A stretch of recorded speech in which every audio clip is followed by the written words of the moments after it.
قبروں پر پھول ڈالنا یہ سنت سے استدلال کرتے ہوئے جائز ہے، مستحب ہے، اچھا عمل ہے۔ یہ بخاری شریف کی روایت ہے، نبی پاک صلی اللہ تعالیٰ علیہ وآلہ وسلم ایک مرتبہ دو قبروں کے پاس سے گزرے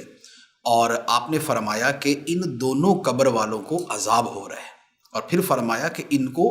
کسی بڑے کام کی وجہ سے عذاب نہیں ہو رہا، یعنی کوئی اتنا بڑا کام نہیں تھا جس سے بچنا مشکل ہو،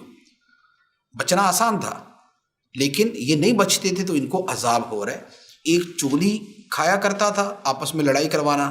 اور دوسرا پیشاب کے چھینٹوں سے نہیں بچتا تھا۔ اس کے بعد نبی پاک صلی اللہ علیہ وآلہ وسلم نے ایک شاخ توڑی، اس کو دو حصے کیا اور دونوں قبروں کے اوپر اس کو گاڑ دیا،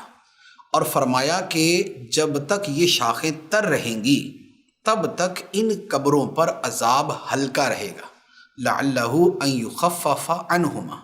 امید ہے کہ ان دونوں قبروں سے عذاب میں کمی رہے گی۔ تو یہ ہے نبی پاک علیہ الصلوۃ والسلام کا عمل۔ اس حدیث مبارک سے آگے پھر بزرگان دین، ائمہ محدثین نے یہ استدلال کیا کہ قبروں کے اوپر تر شاخ رکھنا